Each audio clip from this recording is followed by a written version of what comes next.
Bes? Yes, Bes. Ano yun? May gusto sana akong sabihin sa'yo. Sandali lang ha. Hello, babe. Hindi ba ako masusundo? Okay lang, okay lang. Commute na lang kami ni Rihanna. Ano yung sasabihin mo, Bes? Next time na lang, Bes. Tapos ka naman ang magsukat ng wedding gown mo, no? May urgent kasi akong alis eh. Mauna na sana ako. Sige, mag-iingat ka ha. Basta ikaw yung may dobonar ko. Bye-bye. Ingat. Maganda to. Alam mo, Sisi, chika lang ito sa akin, ha? Yung kaibigan mo daw, yung matalik mong kaibigan. Laging nakikita, laging nag-aantay doon sa harap ng restaurant ng jowa mo. Hindi rin naman ako naniniwala, Sisi. Pero, ikaw. Bes, pwede ko bang mahiram ng phone mo? Pinasa kasi yung wedding invitation dito pero hindi ko naman ma-open. Lobat din yung phone ko. Sure, Bes. Ito. Thank you, ha. Ito na lang pala. Ito na lang gamitin mo. Alam mo, Bes, ang ganda ng kwintas mo. Bigay ng boyfriend ko. Ganyan din kasi yung kwintas na ibibigay daw ng boyfriend ko sa mama niya. Talaga ba? Good morning! Last fitting na tayo today, no? Saan galing ang jowa mo kagabi? Birthday daw ng barkada niya. Kaya pinayagan ko na. Nakita ko yung best friend mo umalis. Balot na balot. Rodolfo Jr. Masyado kang issue eh. Baka coincidence lang talaga. Coincidence? Ano itong pinakita sa akin? Tingnan mo. Sila tong dalawa. How romantic.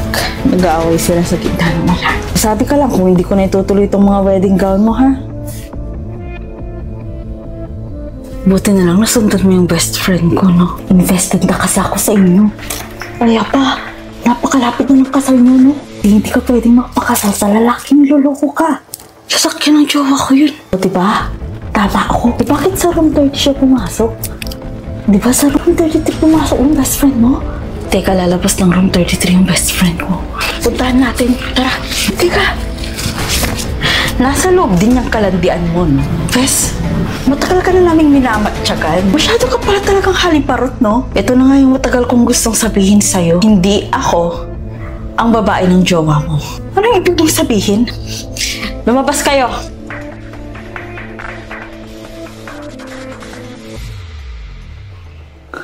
Ikaw ang kalandian ng jowa ko? Yung jowa mo, jowa din ng jowa ko. Yung mga boyfriend natin na nanluloko sa atin. Tsaka perfect timing, no? Kasi hindi ko nasasabihin sa'yo. Ikaw na mismo ang makakatunghay ng mga kababuyan nila. Matagal ko nang gustong sabihin sa'yo yan.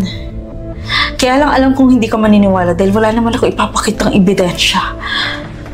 Kaya sinusundan ko sila kahit saan man sila magpunta para lang kuhanan sila ng mga larawan at may pakita sa'yo. Sinundan ko sila hanggang malaman ko ang totoo. Pero ngayon, confirm na. Kinausap ko din yung fiancé mo. Ano mang ginawa niya? Sinigaw-sigawan niya lang naman ako sa gitna ng ulan. Deserve niyo yan. Mga manluloko kayo.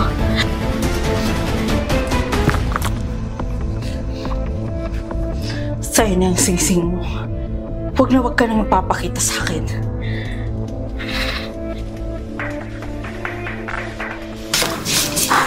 Hindi na nga ako makapaghintay na ikwento sa inyo guys kung ano ang mga naging ganap sa brilliant launching event. Gumising na nga ako ng maaga para ma-prepare ko yung mga gagamitin ko dahil ako lang ang mag-aayos sa sarili ko. At nakita nga namin ito at pinagtatalunan nga kung ano nga ba ito, sementeryo ba o ano. Syempre hindi ko makakalimutan na mag-take ng mga vitamins bago kumain. Pagkatapos kong maligo, kung mapapansin nyo, hindi ako nagpalit ng damit dyan dahil alam ko naman na malinis ito dahil kakasuot ko lang naman yan kagabi. Nakalimutan ko nga ibaba yung tsinelas ko sa kotse kaya heto ako ngayon, mag-free breakfast ng nakasapat. Alam niyo guys, sa totoo lang, dito ako excited yung mga buffet breakfast mag-check-in kami sa mga hotel. Pero sa totoo lang, hindi naman ito talaga free breakfast dahil kasama ito sa binayaran namin. Pero free breakfast na rin naman ang tawag namin kasi hindi naman kami nagbabayad sa mismong staff kapag pumupunta kami dito. Gusto ko lang din mag-hi kay ate dahil sabi niya, taga-Lingayen, Pangasinan din daw siya. At para sa lahat ng mga nagtatanong, yes po, taga-Pangasinan po ako. At feeling ko naman ay halatang halata dahil sa punto at tigas kung paano ako magsalita. And honestly, hindi naman sa kinakahiya ko ang pagiging Pangasinense, pero ako araw-araw akong nagpa-practice at binabago ko kung paano ako magsalita para hindi or hindi ako magtunog Pangasinan sa tuwing nagtatagalog or nag-i-English ako. Wow, English! Anyways, hindi ako kumuha ng marami guys dahil bukod sa fasting ako,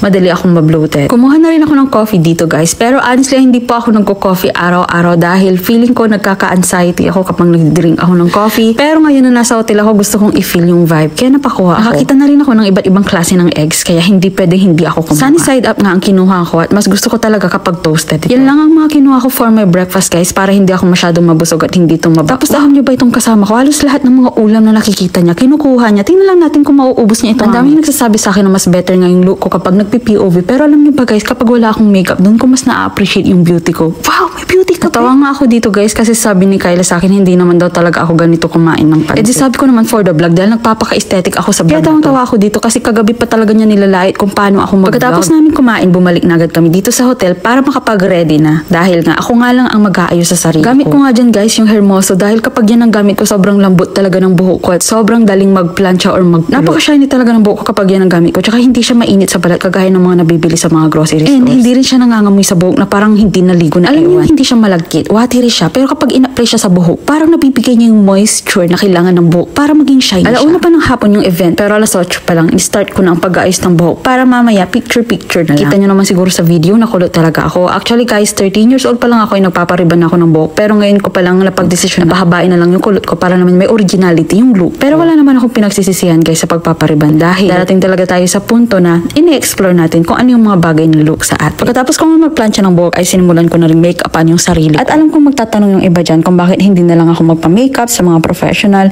Honestly guys, 10 to 15,000 ang rate ng mga makeup artist ngayon kapag mga ganitong event. And for me naman, mahirap mag-let go ng mga ganong kalaking halaga kung buburahin lang din mamaya. So ang ginagawa ko, nag-e-invest ako ng mga mamahaling makeup para pag may mga ganitong event, ako na ang mag-makeup sa sarili ko. Alam ko naman na hindi magiging perfect yung kalalabasan ng makeup. Pero I know matututo ako kung paano mag-makeup ng tama. Lalo na kung lagi-lagi akong nagpa-practice. So ito na nga guys ang kinalabasan ng aking makeup tsaka hair. And inuulit ko, I just want to look unique. Not to be the most beautiful, not to be the most sexy, but to be unique. 12:30 namin balak umalis at ngayon ay 12 kaya mayroon pa akong 30 minutes para mag-take ng mga pictures. Sinasamantala ko habang fresh pa kasi mamaya dahil galaw-gaw ako, dahil palatawa ako, for sure mawawala na yung makeup. Alam niyo guys, hindi nyo lang halata pero sobrang kaba ko sa mga oras na to. Hindi ko alam kung ano ang mangyayari dahil first time kong dumalo sa mga ganitong event. I mean, yung may mga kasamang fans or supporters ha. Share ko na lang din sa inyo guys. Alam niyo bang naka-6 or 5 order ako ng dress tapos sinukat ko talaga kung ano yung pinaka-komportable ako at yan yung napili ko. Pagdating ko sa market,